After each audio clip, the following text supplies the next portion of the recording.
ओम शांति। ईश्वर से बात कैसे करें? क्या आपने कभी महसूस किया है कि जब आप मन से भगवान को पुकारते हैं तो आपको कोई जवाब नहीं मिलता? क्या आपने कभी यह सोचा है, क्या कोई सच में भगवान से संवाद कर सकता है या यह सिर्फ एक कल्पना कल्पना मात्र है? क्या हमारी प्रार्थनाएं व्यर्थ जाती हैं या वास्तव में कोई दिव्य शक्ति हमें सुनती है और उत्तर भी देती है? यदि आपके मन में यह सवाल कभी आए हैं तो यह वीडियो आपकी ज़िंदगी को पूरी तरह से बदल सकती है। आज हम उन आध्यात्मिक रहस्यों को उजागर करेंगे जो हमें यह सिखाते हैं कि हम भी भगवान से सीधा संवाद कर सकते हैं। आज हम एक ऐसा आध्यात्मिक मार्गदर्शन जानेंगे जो हमें यह समझाता है कि ईश्वर से जुड़ने के लिए सिर्फ मंदिरों में जाना या प्रार्थना करना ही काफ़ी नहीं है, बल्कि इसके लिए हमें अपने भीतर की चेतना को जागृत करना होगा। लेकिन ध्यान दें, इन रहस्यों को समझना और अपनाना हर किसी के बस की बात नहीं है। आज हम अध्यात्म की गहराई में उतरकर कुछ महत्वपूर्ण ऐसे रहस्यों के बारे में जानेंगे जिनके माध्यम से आप भी परमात्मा से बात कर सकते हैं। ये रहस्य सिर्फ साधारण ज्ञान नहीं है, बल्कि यह गहरे आध्यात्मिक सिद्धांत हैं जिनका पालन करने से आपके जीवन में एक अद्भुत बदलाव आ सकता है। इसलिए आप इस वीडियो को अंत तक जरूर देखें, क्योंकि आज का ये वीडियो आपके अंदर एक नई शक्ति और चेतना को जागृत करेगा। और आज जो आपको बताने वाले हैं, इन रहस्यों को आप समझ गए तो आपका जीवन बदलने वाला है। सबसे पहली बात जानिए कि क्यों नहीं सुनते हैं भगवान हमारी बात। हम सभी अपने जीवन में कभी न कभी भगवान से प्रार्थना करते हैं। हम दुख में, परेशानी में या किसी बड़ी समस्या के समय भगवान को याद करते हैं और उम्मीद करते हैं कि हमें कोई जवाब मिलेगा। लेकिन जब हमें कोई स्पष्ट उत्तर नहीं मिलता तो हमें लगता कि या तो भगवान हमें सुन नहीं रहे हैं या फिर वे हमारी प्रार्थनाओं को नज़रअंदाज कर रहे हैं। लेकिन क्या सच में भगवान हमारी बात नहीं सुनते हैं? तो देखिए, भगवान हमेशा हमारी प्रार्थनाएं सुनते हैं, लेकिन हम ही उनकी आवाज़ को सुनने में असमर्थ होते हैं। इसकी सबसे बड़ी वजह होती है हमारी चेतना का स्तर। चेतना का स्तर ही भगवान से संवाद की कुंजी है। भगवान से बात करना किसी रेडियो स्टेशन से जुड़ने जैसा है। अगर हमारा रेडियो मन सही फ्रिक्वेंसी पर नहीं ट्यून हुआ है तो हम कभी भी उस चैनल को नहीं सुन पाएंगे, चाहे वह चैनल लगातार प्रसारित हो रहा हो। अगर हमारा मन अशांत है तो वो भगवान की आवाज़ को नहीं सुन सकता। अगर मन सिर्फ भौतिक इच्छाओं से भरा है तो ईश्वर की कृपा हम तक नहीं पहुंच सकती है। अगर हम सिर्फ अपने स्वार्थ के लिए प्रार्थना कर रहे हैं तो यह आत्मा की पुकार नहीं बन सकती। भगवान से संवाद करने के लिए, भगवान से बात करने के लिए हमें अपने मन को पूरी तरह से शांत करना पड़ता है। जब तक हमारा मन इधर उधर भागता रहेगा, अनगिनत विचारों से भरा रहेगा, तब तक हम उस दिव्य आवाज़ को नहीं सुन सकते। भगवान की आवाज़ सुनने के लिए मन को कैसे शांत करें? ध्यान और एकाग्रता विकसित करें। ध्यान हमारे मन को शांत करने का सबसे प्रभावशाली तरीका है। जब हम ध्यान करते हैं तो हमारा चंचल मन स्थिर होता है और धीरे धीरे हमारी चेतना उच्च स्तर तक पहुंचती है। सांसों पर ध्यान केंद्रित करें। कुछ योगियों ने योगानंद क्रिया योग के अभ्यास को भगवान से संवाद करने का सबसे शक्तिशाली साधन बताया है। जब हम गहरी शांत सांसें लेते हैं और अपनी सांसों पर ध्यान केंद्रित करते हैं तो हमारा मन धीरे धीरे स्थिर होने लगता है। आंतरिक शांति का अभ्यास करें। भगवान से बात करने के लिए बाहरी दुनिया से ज़्यादा हमें अपनी आंतरिक दुनिया को व्यवस्थित करना होगा। हमें नकारात्मक विचारों, द्वेष, क्रोध और व्यर्थ की चिंताओं को छोड़ना होगा। प्रेम और भक्ति से प्रार्थना करें। महान योगी और तपस्वियों ने बताया है कि केवल शब्दों से की गई प्रार्थना पर्याप्त नहीं होती। हमें पूरी श्रद्धा, प्रेम और भक्ति के साथ भगवान को पुकारना होगा। जब प्रार्थना आत्मा की गहराइयों से उठती है तब वह ईश्वर तक पहुंचती है। तो फिर भगवान से कैसे संवाद करें? क्या आपने कभी महसूस किया है कि जब आप दिल से किसी चीज़ की कामना करते हैं तो संयोग से वह पूरी हो जाती है? क्या आपको कभी ऐसा अनुभव हुआ है कि जब आप पूरी श्रद्धा से भगवान को पुकारते हैं तो आपको अंदर से शांति या मार्गदर्शन मिलता है? यह सब इस बात का प्रमाण है कि भगवान हमारी प्रार्थनाएं सुनते हैं, लेकिन उनकी आवाज़ बहुत सूक्ष्म होती है। जब हमारा मन शोरगुल से भरा होता है तो यह दिव्य संदेश खो जाता है। निष्कर्ष, सच्ची प्रार्थना की शक्ति भगवान से बात करने के लिए हमें अपने मन को पूरी तरह से शांत और शुद्ध बनाना होगा। जब हमारा मन अहंकार, इच्छाओं और सांसारिक झंझट से मुक्त होगा तभी हम भगवान की हल्की लेकिन स्पष्ट आवाज़ को सुन पाएंगे। अब सवाल उठता है कि अगर भगवान हमारी हर प्रार्थना सुनते हैं तो हमारी हर प्रार्थना पूरी होती है? क्या भगवान हमारी इच्छाओं को पूरा करने के लिए बाध्य हैं? इसका उत्तर आपको आगे मिलेगा, जहां हम समझेंगे कि प्रार्थना से ज़्यादा ज़रूरी क्या है। तो अब जानेंगे दूसरे रहस्य में कि प्रार्थना से ज़्यादा ज़रूरी क्या है। हमसे ज़्यादातर लोग जब भगवान के सामने जाते हैं तो सिर्फ मांगते हैं। कोई धन की प्रार्थना करता है, कोई सफलता की, कोई सुख शांति की, तो कोई किसी विशेष समस्या के समाधान की। लेकिन क्या कभी आपने सोचा है कि क्या हमने भगवान की बात सुनने की कोशिश की है? तो वास्तविकता तो ये है कि देखिए, सिर्फ मांगने से भगवान से संवाद नहीं होता, भगवान से बात नहीं होती है। भगवान को सुनना ज़्यादा ज़रूरी है, मांगना नहीं। सुनना ज़रूरी क्यों? भगवान से जब भी हम कुछ मांगते हैं तो यह केवल एक तरफा संवाद होता है। मान लीजिए आप किसी व्यक्ति से बात कर रहे हैं लेकिन आप सिर्फ बोलते जा रहे हैं, उसकी बात सुनने का प्रयास ही नहीं कर रहे हैं। क्या यह संवाद सफल होगा? बिल्कुल नहीं। भगवान से भी बात करने के लिए हमें उनकी आवाज़ सुनना आना चाहिए। यह आवाज़ कोई शब्दों में नहीं होती, बल्कि यह एक एहसास, आंतरिक अनुभूति होती है। प्रार्थना का अर्थ केवल भगवान से मांगना नहीं, बल्कि उनकी दिव्य उपस्थिति को महसूस करना भी है। जब आप केवल मांगते हैं तो आपका मन अशांत रहता है, लेकिन जब आप सुनने का प्रयास करते हैं तो एक गहरी शांति का प्रयास और अनुभव होता है। और इसी शांति में भगवान हमें अपने संकेत देते हैं। भगवान के संकेत हमें कैसे मिलते हैं? जब हम ध्यान में गहराई से उतरते हैं तो हमारे भीतर एक दिव्य शक्ति जागती है। यह शक्ति हमें भगवान की उपस्थिति का अनुभव कराती है।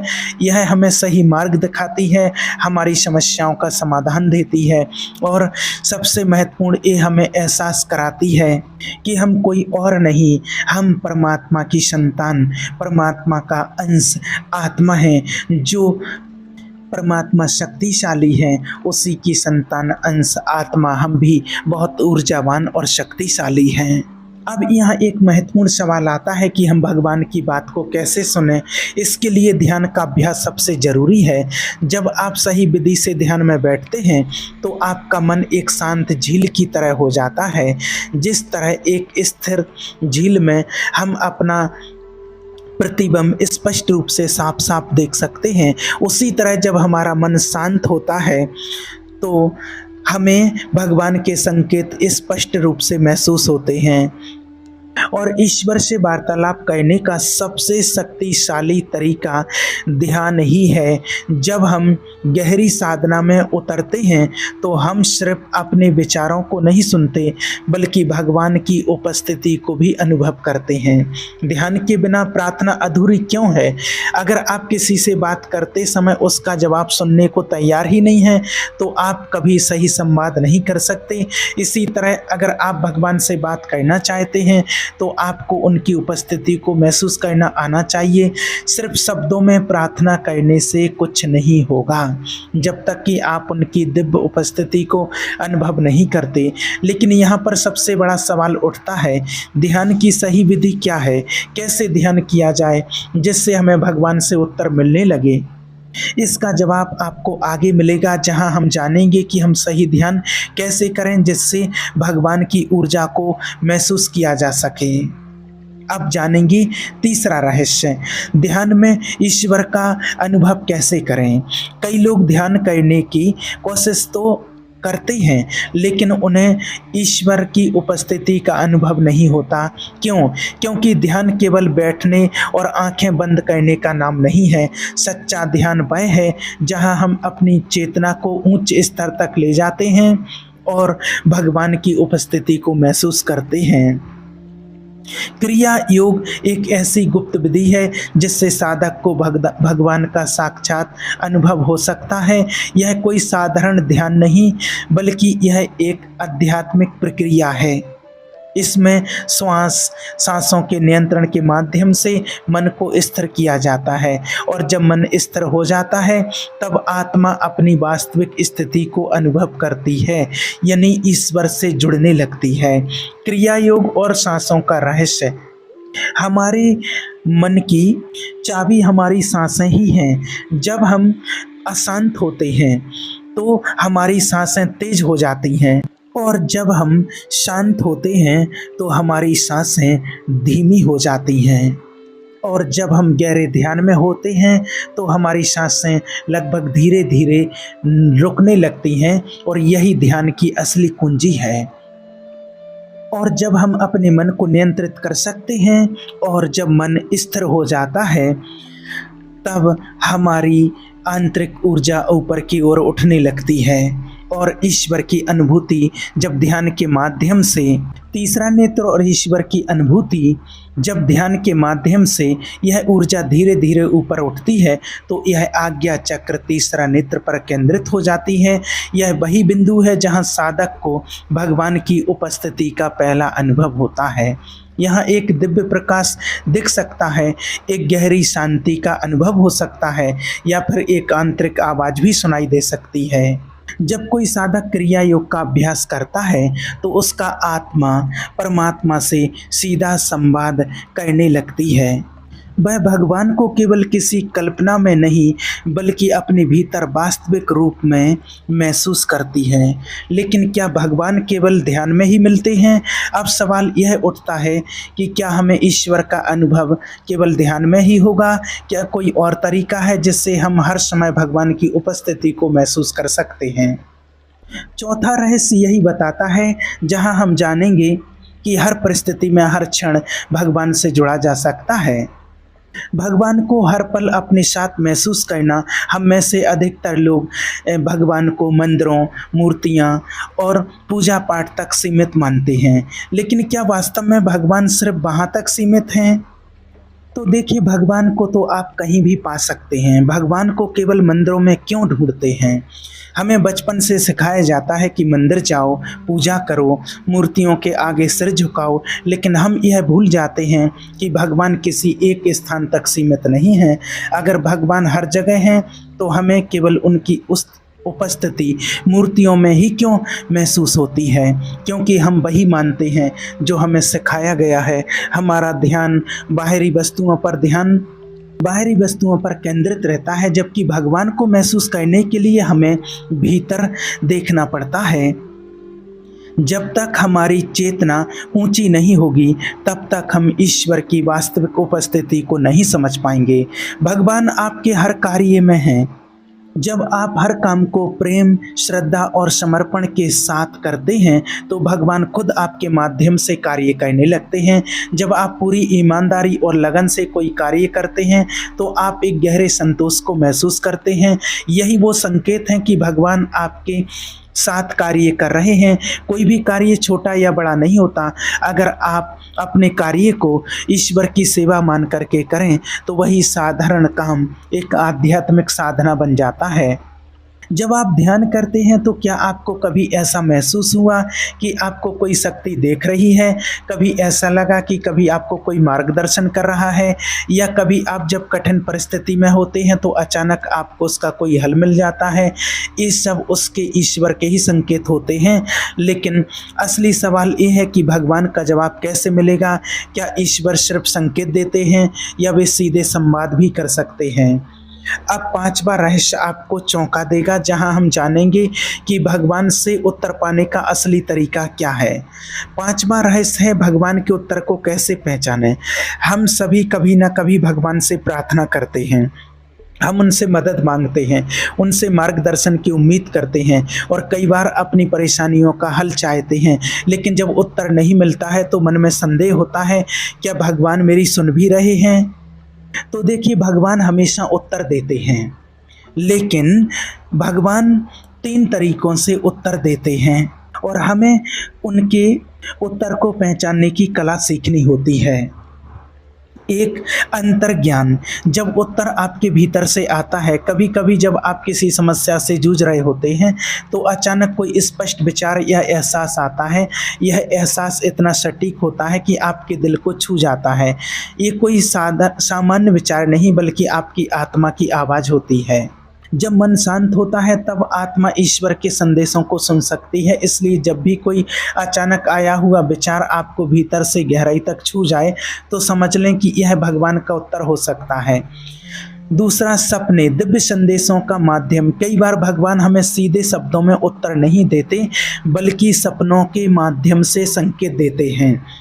सपनों में दिखने वाले प्रतीक और घटनाएं हमें उस प्रश्न का उत्तर दे सकती हैं जो हमारे मन में चल रहा था। कई संतों और योगियों ने अपने जीवन में ऐसे दिव्य सपनों का अनुभव किया है जिनमें भगवान ने उन्हें मार्गदर्शन दिया है। इसलिए अगर कोई सपना असाधारण रूप से स्पष्ट या शक्तिशाली लगे तो उसे हल्के में ना लें, यह भगवान का संकेत हो सकता है। तीसरा संकेत, किताबों, लोगों और घटनाओं के माध्यम से। कभी कभी हम किसी उलझन में होते हैं और अचानक कोई व्यक्ति कुछ ऐसा कर देता है जो हमारी समस्या का हल बन जाता है, या हम कोई किताब पढ़ रहे होते हैं और उसमें लिखी कोई पंक्ति हमें गहरा उत्तर दे देती है, या फिर कोई घटना हमारे सामने अचानक आ जाती है जो हमें सही दिशा दिखा देती है।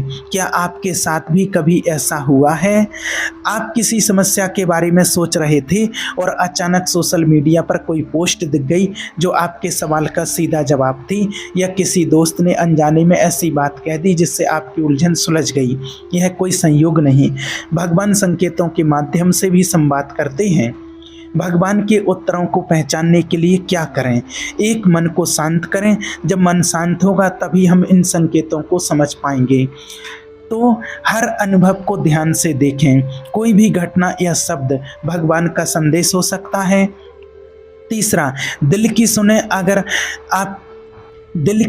अगर कोई उत्तर अंदर से आता है और आपको शांति देता है तो समझ लें कि वह भगवान की ओर से है। लेकिन एक बार जब आपने भगवान से संवाद कर लिया तो असली सवाल यह उठता है, अब इस संबंध को कैसे बनाए रखें, कैसे यह सुनिश्चित करें कि भगवान से जुड़ाव कभी न टूटे। छठा रहस्य इसी से जुड़ा हुआ और यह आपके आध्यात्मिक सफर में सबसे महत्वपूर्ण हो सकता है। छठा रहस्य, ईश्वर से रिश्ता कैसे बनाए रखें। भगवान से जुड़ना कठिन नहीं है, लेकिन उस जुड़ाव को बनाए रखना असली चुनौती है। अधिकतर लोग किसी कठिन समय में भगवान को पुकारते हैं, लेकिन जैसे ही संकट टल जाता है वे उन्हें भूल जाते हैं। कई लोग ध्यान और प्रार्थना करते हैं, लेकिन कुछ ही दिनों बाद फिर से भौतिक जीवन में उलझ जाते हैं।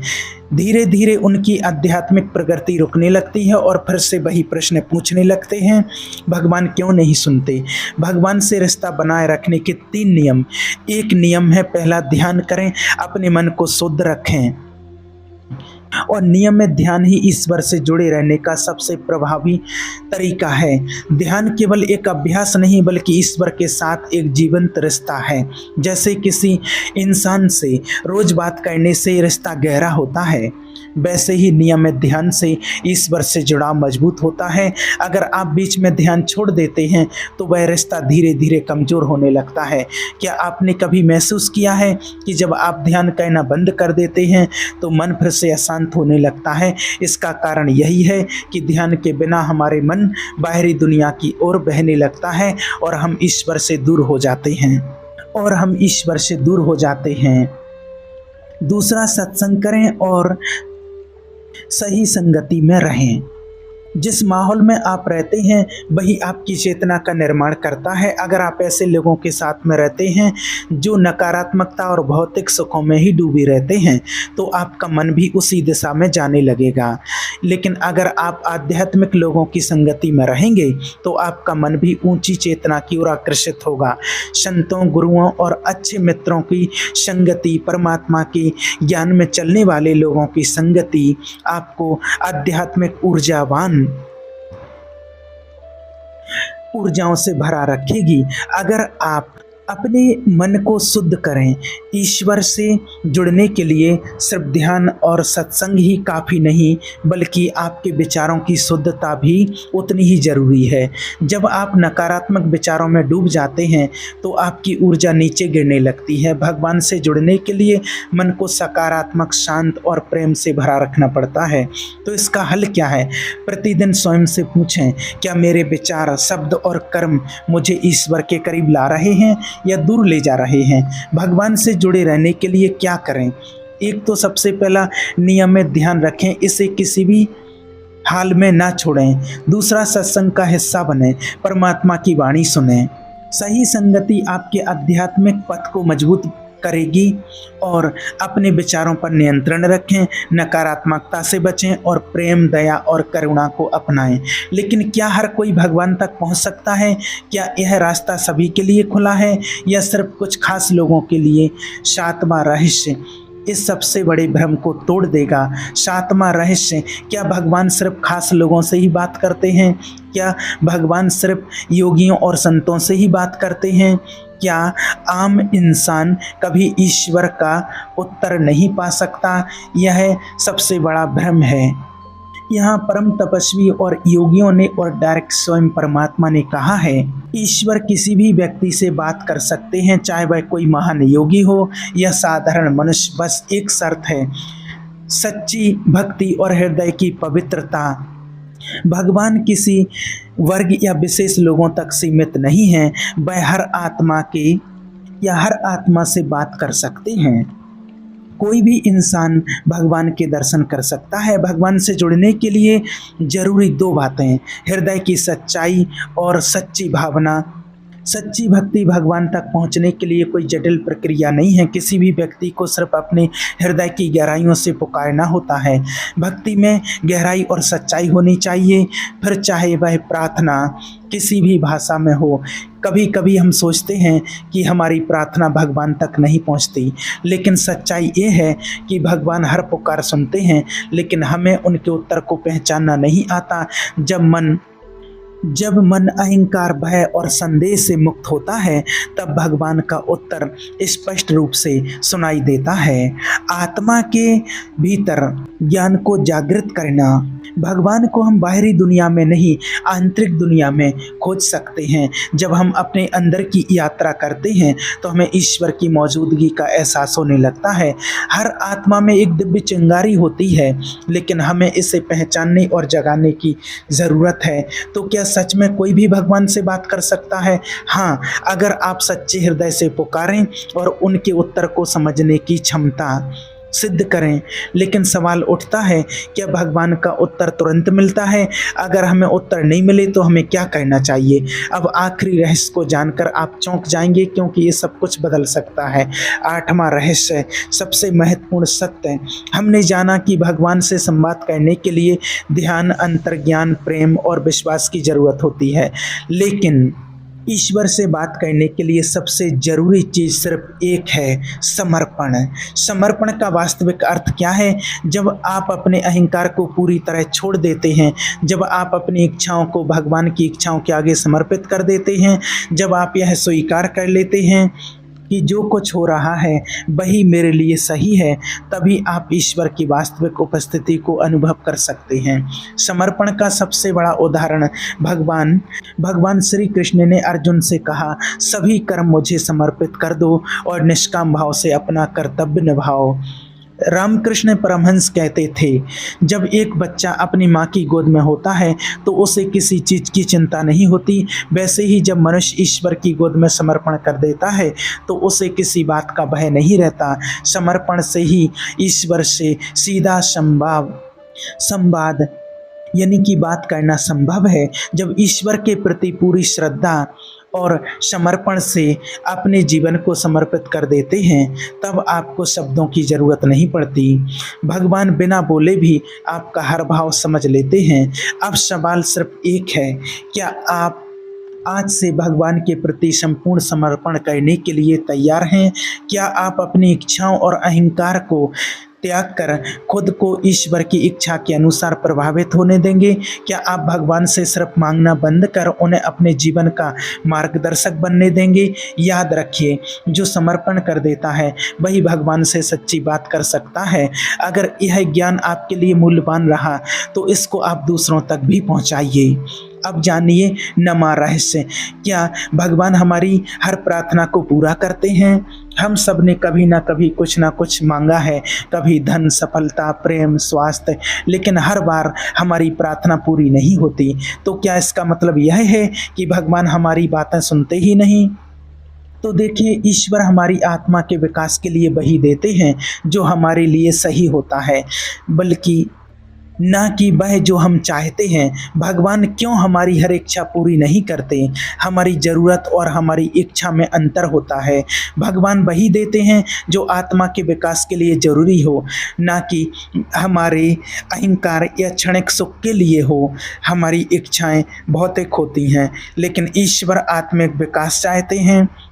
जब कोई बच्चा जहर मांगता है तो क्या माँ उसे दे देती है? ठीक उसी तरह अगर कोई चीज़ हमारे आध्यात्मिक विकास के लिए हानिकारक है तो भगवान उसे देने से इनकार कर सकते हैं। कभी कभी भगवान हमारी मांगी हुई चीज़ें हमें नहीं देते हैं, बल्कि उससे भी बेहतर कुछ देने की तैयारी कर रहे होते हैं। सच्ची भक्ति सौदा नहीं होती है।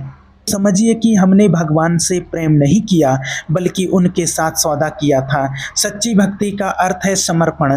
जो कुछ भी हो, मैं भगवान में विश्वास रखूंगा। असली भक्ति का रहस्य, जब हम भगवान से चीज़ें मांगना बंद कर देते हैं और सिर्फ उनसे जुड़ने की प्रार्थना करते हैं, तभी ईश्वर हमें अपना सच्चा रूप दिखाते हैं। तब हम उनकी उपस्थिति को अपने हर क्षण में महसूस करने लगते हैं।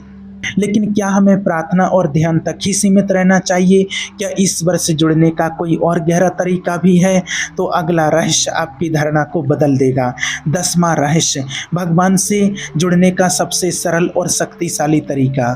हमने अब तक जाना कि भगवान से संवाद करने के लिए ध्यान, प्रार्थना और अंतर्ज्ञान की जरूरत होती है, लेकिन ईश्वर तक पहुंचने का सबसे सरल और सहज तरीका है निस्वार्थ प्रेम।